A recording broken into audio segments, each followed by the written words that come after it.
ವಿಶ್ವಭಾರತಿಯ ಎಲ್ಲ ವೀಕ್ಷಕರಿಗೆ ನಮಸ್ಕಾರ. ಹಿಂದೂಗಳ ಧಾರ್ಮಿಕ ಶ್ರದ್ಧಾಭಕ್ತಿ ಕೇಂದ್ರ ಧರ್ಮಸ್ಥಳ ಶ್ರೀ ಮಂಜುನಾಥ ಕ್ಷೇತ್ರಕ್ಕೆ ಕಳಂಕ ತರುವ ಷಡ್ಯಂತ್ರ ನಡೆದಿದೆ. ಅಪಪ್ರಚಾರ ನಡೆಸುತ್ತಿರುವ ಕುತಂತ್ರಿಗಳಿಗೆ ಸೋಲಾಗಲಿ ಎಂದು ವಿಶ್ವ ಹಿಂದೂ ಪರಿಷತ್ ಶಿವ ಪಂಚಾಕ್ಷರಿ ನಾಮ ಜಪಕ್ಕೆ ಕರೆ ನೀಡಿದೆ.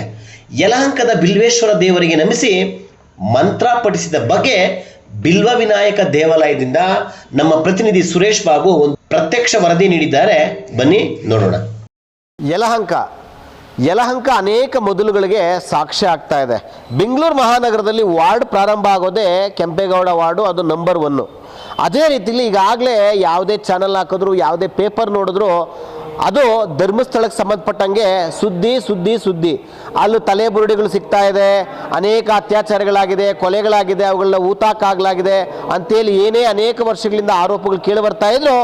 ಈಗ ಸರ್ಕಾರವೇ SITನ ರಚನೆ ಮಾಡಿ ಅದು ಆರೋಪವಾಗಿದೆಯಾ, ಅಲ್ಲಿ ಸತ್ಯಾಂಶ ಇದೆಯಾ ಅಂತೇಳಿ ಏನೋ ಭೀಮಾ ಅಥವಾ ಅನಾಮಿಕ ಹೇಳಿದಂತೆ ಸತ್ಯಶೋಧ ಆಗ್ತಾ ಇದೆ. ಈ ನಿಟ್ಟಿನಲ್ಲಿ ಧರ್ಮಸ್ಥಳದ ಕ್ಷೇತ್ರದ ತೇಜಸ್ಸಿಗೆ ಅಥವಾ ಧರ್ಮಸ್ಥಳ ಕ್ಷೇತ್ರಕ್ಕೆ ಅವಮಾನ ಆಗ್ತಾ ಇದೆ, ವಧೆ ಆಗ್ತಾ ಇದೆ ಅನ್ನೋ ಆರೋಪಗಳು ಸಹ ಕೇಳಿ ಬರ್ತಾ ಇದ್ದು, ಯಲಹಂಕ ಶಾಸಕರು ವಿಶ್ವನಾಥ್ರವರು 400 ಕಾರುಗಳ ಮೂಲಕ ಧರ್ಮಸ್ಥಳದ ಕ್ಷೇತ್ರದ ರಕ್ಷಣೆ ಆಗಬೇಕು, ಅಪಪ್ರಚಾರ ನಿಲ್ಲಬೇಕು, ಸತ್ಯಾಂಶ ಬಯಲಾಗಬೇಕು, ಕ್ಷೇತ್ರ ಉಳಿದ್ರೆ ಜನ ಉಳಿತಾರೆ, ಧರ್ಮ ಉಳಿಯುತ್ತೆ ಅನ್ನೋ ನಿಟ್ಟಿನಲ್ಲಿ ಯಲಹಂಕದಿಂದ ಪಾದಯಾತ್ರೆ, ಕಾರು ಯಾತ್ರೆ ಎಲ್ಲ ಹೋಗಿ ಬಂದಾಗಿದೆ. ಈ ನಿಟ್ಟಿನಲ್ಲಿ ವಿಶ್ವ ಹಿಂದೂ ಪರಿಷತ್ ಮತ್ತು ಬಜರಂಗ ದಳ ಯಲಹಂಕದ ಬಿಲ್ಲೇಶ್ವರ ದೇವಸ್ಥಾನದ ಅಂದರೆ ಈಶ್ವರನ ಬಳಿ ಬಂದು ದೇವರಿಗೆ ನಮಿಸಿ ಪಂಚಾಕ್ಷರಿ ಮಂತ್ರದ ಪಠನೆ ಆಗ್ತಾ ಇದೆ. ಈ ದೇವಸ್ಥಾನದಲ್ಲಿ ಪೂಜೆಗಳಾಗ್ತಾ ಇದೆ, ಹೋಮಗಳು, ಹವನಾದಿಗಳು, ಪೂಜಾ ಕಾರ್ಯಗಳು ನಡೀತಾ ಇದ್ದು, ಈ ನಿಟ್ಟಿನಲ್ಲಿ ವಿಶ್ವ ಹಿಂದೂ ಪರಿಷತ್ ಮತ್ತು ಬಜರಂಗ ದಳದ ಅನೇಕ ಕಾರ್ಯಕರ್ತರುಗಳು ಈಗ ಪಂಚಾಕ್ಷರಿ ಮಂತ್ರದ ಜಪ ಮಾಡ್ತಾ ಇದ್ದಾರೆ.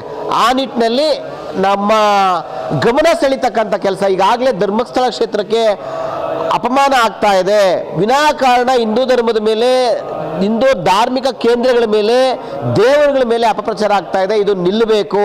ಈಗ SITಯಲ್ಲಿ ತನಿಖೆಯಲ್ಲಿ ಈಗ 13, 14, 15 ಅನಾಮಿಕ ತೋರಿಸಿ ಮಾರ್ಕ್ ಮಾಡಿರ್ತಕ್ಕಂಥ ಸ್ಥಳಗಳಲ್ಲಿ ಎಷ್ಟೇ ತನಿಖೆ ನಡೆದ್ರು, ಎಷ್ಟೇ ಆಗಿದ್ರು ಯಾವುದೇ ರೀತಿಯ ಮೂಳೆಗಳಾಗಲಿ, ತಲೆಬುರುಡೆ ಆಗಲಿ ಪತ್ತೆ ಆಗಲಿಲ್ಲ. ಈ ನಿಟ್ಟಿನಲ್ಲಿ ಷಡ್ಯಂತ್ರ ನಡೆಸಿ ಕ್ಷೇತ್ರಕ್ಕೆ ಅವಮಾನ ಆಗ್ತಾ ಇದೆ ಅನ್ನೋ ನಿಟ್ಟಿನಲ್ಲೂ ಸಹ ಭಕ್ತರು ಆರೋಪ ಮಾಡ್ತಾ ಇದ್ದಾರೆ. ಈ ನಿಟ್ಟಿನಲ್ಲಿ ಆರೋಪ ಮಾಡಿರ್ತಕ್ಕಂತಹ ಭಕ್ತರು ಏನು ಹೇಳ್ತಾರೆ ಬನ್ನಿ ಕೇಳೋಣ. ಯಾಕೆ ಅಂತಂದ್ರೆ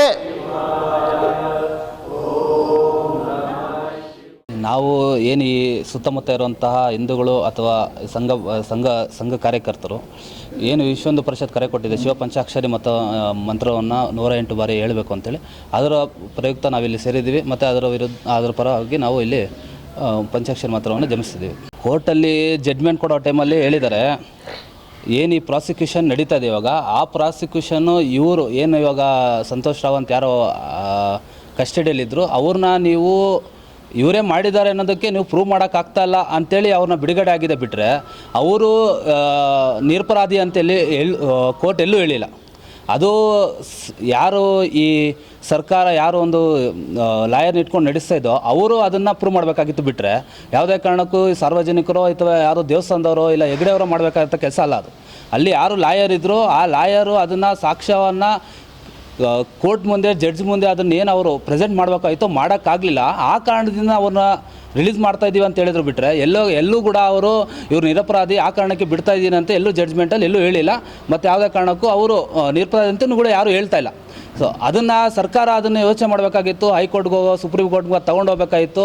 ಅದು ಯಾರು ಆ ಕೆಲಸ ಮಾಡಬೇಕಾಯ್ತು ಅವ್ರು ಮಾಡಬೇಕಾಗಿತ್ತು. ಇಲ್ಲ ಯಾರು ಅದನ್ನು ಕೇಸ್ನ ಹ್ಯಾಂಡಲ್ ಮಾಡ್ತಾಯಿದ್ರು ಆ ಟೈಮಲ್ಲಿ ಅವ್ರು ನೋಡ್ಕೊಬೇಕಾಯ್ತು. ಬಿಟ್ಟರೆ ಯಾವುದೇ ಕಾರಣಕ್ಕೂ ಅವರು ನಿರಪರಾಧಿ ಅಂತ ಎಲ್ಲೂ ಹೇಳಿಲ್ಲ. ಈ ಕ್ಷೇತ್ರ ಶ್ರೀ ಧರ್ಮಸ್ಥಳ ಮಹಾಪವಿತ್ರವಾದ ಕ್ಷೇತ್ರ, ಅದಕ್ಕೆ ಧಕ್ಕೆ ಬರುವಂತೆ ದೊಡ್ಡ ವಿವಾದದಲ್ಲಿ ಎಳೆದು ಸುಳ್ಳು ಹೇಳಿ ಆ ಕ್ಷೇತ್ರದ ಘನತೆಯನ್ನು ಕಮ್ಮಿ ಮಾಡಲಿಕ್ಕೆ ಹಿಂದೂ ಧರ್ಮ ವಿರೋಧಿಗಳು ಒಂದಾಗಿದ್ದಾರೆ.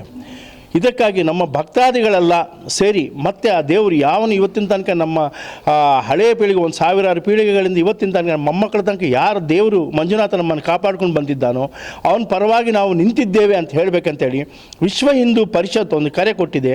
ಅದೇನೆಂದರೆ ಪ್ರತಿ ದೇವಸ್ಥಾನದಲ್ಲಿ 108 ಬಾರಿ ಶಿವ ಪಂಚಾಕ್ಷರಿ ಸ್ತೋತ್ರ ಅಂದರೆ ಓಂ ನಮಃ ಶಿವಾಯ ಅಂಥೇಳಿ 108 ಬಾರಿ ಪ್ರತಿ ದೇವಸ್ಥಾನದಲ್ಲಿ 1 ವಾರ ಪಠಿಸಬೇಕು. ಯಾರಿಗಾಗಲಿಲ್ವೋ, ನೀವು ಬಸ್ಸಲ್ಲಿದ್ದರೂ ಆಫೀಸಲ್ಲಿದ್ದರೂ ಎಲ್ಲಿದ್ದರೂ ಗೊತ್ತಿಲ್ಲ, ಕಣ್ಣು ಮುಚ್ಕೊಂಡು ಓಂ ನಮಃ ಶಿವಾಯ ಓಂ ನಮಃ ಶಿವಾಯ ಅಂತೇಳಿ ಆ ಮಂಜುನಾಥನಿಗೆ ನಾವು ಧನ್ಯವಾದ ತಿಳಿಸ್ಬೇಕು. ಹಾಗೆ ನಿನ್ನ ಜೊತೆಗೆ ನಿನಗೆ ಧಕ್ಕೆ ಆಗಿದೆ, ನಾವು ಹೋರಾಡ್ತೇವೆ ಅಂಥೇಳಿ ತಿಳಿಸ್ಬೇಕಂಥೇಳಿ ವಿಶ್ವ ಹಿಂದೂ ಪರಿಷತ್ ಈ ಕರೆಯನ್ನು ಕೊಟ್ಟಿದ್ದೆ. ಹಾಗೆ ಹಿಂದೂ ವಿರೋಧಿಗಳು, ದೇಶ ವಿರೋಧಿಗಳಿಗೆ ಇದೊಂದು ಶುಡ್ ಬಿ ಎ ವಾರ್ನಿಂಗ್. ಯಾವ ಧರ್ಮಕ್ಕೂ ನಮ್ಮ ಮಠ ಮಂದಿರ ಸ್ವಾಮಿ ಗುರುಗಳಿಗೆ ಏನೇ ಧಕ್ಕೆ ಬರುವಂಥ ಯಾವ ಕೆಲಸ ಮಾಡಿದ್ರು, ಅಪಪ್ರಚಾರ ಮಾಡಿದ್ರು ವಿಶ್ವ ಹಿಂದೂ ಪರಿಷತ್ ಸಹಿಸುವುದಿಲ್ಲ. ಕಾನೂನು ಪರವಾಗಿ ಏನೇನು ಕಾರ್ಯಕ್ರಮ ತಗೋಬೇಕು ನಾವು ತಗೋತೇವೆ. ಇದೇನು ಅನಿಸುತ್ತೆ ಅಂದರೆ, ನಮ್ಮ ಹಿಂದೂ ಸಂಸ್ಕೃತಿ ಧರ್ಮದಲ್ಲಿ ಬಹಳ ವೈಶಾಲ್ಯ ಮನೋಭಾವ, ಎಲ್ಲವನ್ನೂ ಕೇಳಿಸ್ಕೊಳ್ಳುವಂತಹ, ಸಾವಧಾನವಾಗಿ ಅದನ್ನು ಗೌರವಿಸಿ ವಿಚಾರ ಮಾಡುವಂತಹ ಒಂದು ಧರ್ಮ. ಅದೇನಾಗಿದೆ ಅಂದರೆ ಇತ್ತೀಚಿನ ದಿನಗಳಲ್ಲಿ ಪ್ರಚಾರಕ್ಕೋಸ್ಕರ ಅದು ವಿಶೇಷವಾಗಿ ಈಗಿನ ಸೋಷಿಯಲ್ ಮೀಡಿಯಾದಲ್ಲಿ ಈ ಇನ್ಸ್ಟಾಗ್ರಾಮ್ ಮತ್ತು ಯೂಟ್ಯೂಬರ್ಸ್ ಬಂದಮೇಲೆ ಏನಾಗಿದೆ ಅಂದರೆ ಅವ್ರಿಗೆ ವ್ಯೂಯರ್ಸು ಲೈಕ್ಸೇ ಭಾಳ ಮುಖ್ಯ ಆಗಿದೆ. ಆ ವ್ಯೂಯರ್ಸು ಲೈಕು ಭಾಳ ಮುಖ್ಯ ಆಗಿ ಜನಗಳನ್ನ ಒಂದು ಪ್ರಚೋದನೆಗೆ ಒಳಪಡಿಸಬೇಕು ಅಂತ ಉದ್ದೇಶ ಇಟ್ಕೊಂಡಾಗ ಅವ್ರಿಗೆ ಧಾರ್ಮಿಕ ಸತ್ಯ, ಆ ಹಿಂದುತ್ವ ನೀತಿ, ಆ ಸ್ಥಳದ ಇತಿಹಾಸ ಯಾವುದೂ ಅವರು ಗಮನಿಸ್ತಾ ಇಲ್ಲ. ಈ ಅಪಪ್ರಚಾರ ಮಾಡ್ತಿರೋದ್ರಿಂದ ಇದು ಒಂದು ಎಲ್ರಿಗೂ ಒಂದು ಸಂಕಷ್ಟ ಕಾಲ ಅಂತ ಸಮಯ ಅಂತ ಬರುತ್ತೆ. ಆದರೆ ಸಂಕಷ್ಟ ಸಮಯ ಬಂದಿರೋದೀಗ ಜನಗಳ ಮನೋಭಾವನೆಗೆ ಈ ಪ್ರತಿಯೊಂದಕ್ಕೂ ತಪ್ಪಾದಾಗಲೇ ಶಿಕ್ಷೆ ಸಾಧ್ಯ. ಆ ವಿಧವಾಗಿ ನಾವು ಯೋಚನೆ ಮಾಡ್ತಿರೋದು ಏನಪ್ಪ ಅಂದರೆ, ಅಪಪ್ರಚಾರ ಮಾಡ್ತಿರೋ ಜನಗಳು ಒಂದು ವರ್ಗ ಏನಿದೆ ಅವರು ಶುದ್ಧೀಕರಣ ಆಗಬೇಕಾಗಿದೆ. ಆ ಶುದ್ಧೀಕರಣ ಆಗಬೇಕು ಅಂದರೆ ನಾವು ಧಾರ್ಮಿಕವಾಗಿ ಈಗ ಪ್ರತಿಯೊಂದನ್ನು ನಾವು ದೇವ್ರ ಮೇಲೆ ನಂಬಿಕೆ ಇಟ್ಕೊಂಡಿರೋರು, ಆ ತಕ್ಕಂತೆ ಧರ್ಮ ವಿಚಾರ ನಂಬಿಕೆ ಇಟ್ಕೊಂಡು ನಡ್ಸ್ಕೊಳ್ಳೋ ಆಚಾರ ಇಟ್ಕೊಂಡಿರುವಂಥವ್ರು. ಈ ವಿಶಾಲ ಧರ್ಮ ಮನೋಭಾವನೆ ಏನು ನಮ್ಮ ಧರ್ಮದಲ್ಲಿದೆ ಅದನ್ನು ಕೆಲವರು ದುರುಪಯೋಗ ಪಡಿಸ್ಕೊಂಡು ಏನು ಸೃಷ್ಟಿ ಮಾಡ್ತಿರಲ್ಲ ಸುದ್ದಿ, ಇದರಿಂದ ಏನು ಆ ಕ್ಷಣಕ್ಕೆ ಏನು ಅನಿಸ್ಬೋದು ಅಷ್ಟೇ ಹೊರತು ಸೋಷಿಯಲ್ ಮೀಡಿಯಾ ಮತ್ತು ಈ ಮಾಧ್ಯಮಗಳಲ್ಲಿ ಬರೋ ಸುದ್ದಿಯಿಂದ ಹೊರತಾಗಿ ಅದರ ಅಸಲಿಯತ್ತು ಉಳಿಸುವಿಕೆ, ಧರ್ಮಸ್ಥಳ ಉಳಿಸ್ಕೊಳ್ಳೋಣ ಅನ್ನೋ ಮಾತು ಬಹಳ ಬೇಜಾರಾಗುವಂಥ ವಿಷಯ. ಧರ್ಮಸ್ಥಳ ಸದಾ ಉಳಿದಿರುತ್ತೆ, ನಾವು ಉಳಿಯೋಣ, ಧರ್ಮಸ್ಥಳದಲ್ಲಿ ಒಂದಾಗೋಣ ಅನ್ನೋದು ವಿಷಯ ಈ ಸಂದರ್ಭದಲ್ಲಿ ಬಹಳ ಮುಖ್ಯವಾಗಿದೆ. ಆದ್ದರಿಂದ ನಾವು ಆ ಹೆಣ್ಣುಮಗಳ ಒಂದು ಸಾವು ಮತ್ತು 100 ಸಾವು ವಿಷಯಗಳದೆಲ್ಲ ಏನಿದೆ ಅದೆಲ್ಲ ಒಂದು ಕತೆ ಅಂತ ಬಹಳ ಎಲ್ಲ ವಿಷಯಗಳೆಲ್ಲ ಅಲ್ಲೇ ನಮಗೆಲ್ಲ ಗೊತ್ತಾಗಿದೆ. ಇನ್ನೊಂದು ಮುಖ್ಯ ವಿಚಾರ ಏನಂದರೆ, ಇದು ಕೋರ್ಟ್ಗೆ ಹೋಗಬೇಕು, ವಿಚಾರ ತನಿಖೆ ಮಾಡಬೇಕು ಅಂತ ಫಸ್ಟ್ ಆದೇಶ ಕೊಟ್ಟವರೇ ಧರ್ಮಸ್ಥಳ ಧರ್ಮಾಧಿಕಾರಿಗಳು, ಆ ಸಂಸ್ಥೆ. ಇದನ್ನ ಯಾರೂ ಮರಿಬಾರ್ದು. ಈ ತನಿಖೆ ವಿಷಯವಾಗಿ ಯಾರ್ದು ಆಬ್ಜೆಕ್ಷನ್ಸು ಆಕ್ಷೇಪಣೆ ಇಲ್ಲವೇ ಇಲ್ಲ. ವಿಚಾರ ಬಂದು ಅಪಪ್ರಚಾರ, ಯೂಟ್ಯೂಬರ್ಸು, ಅವನ್ಯಾರು ಮುಸುಕುದಾರಿ ಮಸಲತ್ತು ಮಾಡಿ ಕಳಿಸಿರೋ ಹಿಂದಿನ ವ್ಯಕ್ತಿಗಳು, ಇದೆಲ್ಲ ಅಪಪ್ರಚಾರ ನಡೀತಿರೋದು ನಮಗೂ ಎಲ್ಲೋ ಒಂದು ಕಡೆ ಮನಸ್ಸಿಗೆ ಭಾಳ ನೋವಾಗಿದೆ ಹೊರತಾಗಿ ಆತಂಕ ಮಾತ್ರ ಖಂಡಿತ ನಮಗಿಲ್ಲ. ಆ ವಿಷಯವಾಗಿ ಧರ್ಮಸ್ಥಳ ಮಂಜುನಾಥ ನೀನೆಲ್ಲ ನೋಡ್ಕೋಬೇಕಪ್ಪ ಅಂತೇಳಿ ನಾವು ಈ ಬಿಲ್ವ ವಿನಾಯಕ ಸನ್ನಿಧಾನ ರೈಲು ಗಾಲಿ ಕಾರ್ಖಾನೆ ಯಲಹಂಕದಲ್ಲಿ ನಾನೊಬ್ಬ ಕಾರ್ಯದರ್ಶಿ ಶಶಿಧರ್ ಅಂತ, ಇಲ್ಲಿ ನಾವು ಇವತ್ತಿನಿಂದ 7 ದಿವಸಗಳ ಕಾಲ ಪಂಚಾಕ್ಷರಿ ಜಪ ಮಂತ್ರವನ್ನು ಈ ಕ್ಷೇತ್ರದಲ್ಲಿ ನಿತ್ಯವೂ ಸಂಜೆ ಬಿಲ್ವೇಶ್ವರನ ಮುಂದೆ ಮಾಡಬೇಕು ಅಂತ ಒಂದು ವಾಗ್ದಾನ ಮಾಡ್ಕೊಂಡಿದ್ವಿ. ಆ ತಕ್ಕಂತೆ ಸುಮಾರು ಜನ ಭಕ್ತಾದಿಗಳೆಲ್ಲ ಸೇರ್ತಾ ಇದ್ದೀವಿ. ನಮ್ದೇನಿದ್ರು ಪ್ರಾರ್ಥನೆ, ಯಾವತ್ತು ಧರ್ಮಕ್ಕೆ ಯಾವತ್ತೂ ಅಳಿವಿಲ್ಲ. ಯಲಹಂಕದ ರೈಲ್ವೆ ಫ್ಯಾಕ್ಟರಿ ಆವರಣದಲ್ಲಿ ಬಿಲ್ಲೇಶ್ವರ ಸ್ವಾಮಿ ದೇವಸ್ಥಾನದಲ್ಲಿ ಭಕ್ತರು ಅಂದರೆ ವಿಶ್ವ ಹಿಂದೂ ಪರಿಷತ್ತು, ಬಜರಂಗ ದಳ ಮತ್ತು ಕಾರ್ಯಕರ್ತರು ಅನೇಕ ಜನ ದೇವಸ್ಥಾನದಲ್ಲಿ ಶಿವ ಪಂಚಾಕ್ಷರಿ ಮಂತ್ರದ ಪಠನೆ ಆಗ್ತಾ ಇದೆ. ಈ ವೇಳೆ ತಮ್ಮ ಅನಿಸಿಕೆಗಳನ್ನು, ತಮ್ಮ ಅಭಿಪ್ರಾಯಗಳನ್ನು ಭಕ್ತರು ತಿಳಿಸಿದ್ದಾರೆ. ಈಗಾಗಲೇ ಸರ್ಕಾರ ಪ್ರಕರಣದ ತನಿಖೆ ನಡೆಸ್ತಾ ಇದ್ದು, ಸದನ ಅಂದರೆ ಸೋಮವಾರದ ನಂತರ ಸದನದಲ್ಲೇ ಗೃಹ ಮಂತ್ರಿಗಳು ಈ ಬಗ್ಗೆ ಉತ್ತರ ಕೊಡ್ತಾರೆ ಅಂತೇಳಿ ಶಾಸಕರು ಅನೇಕ ಜನ ಹೇಳ್ತಾ ಇದ್ದಾರೆ.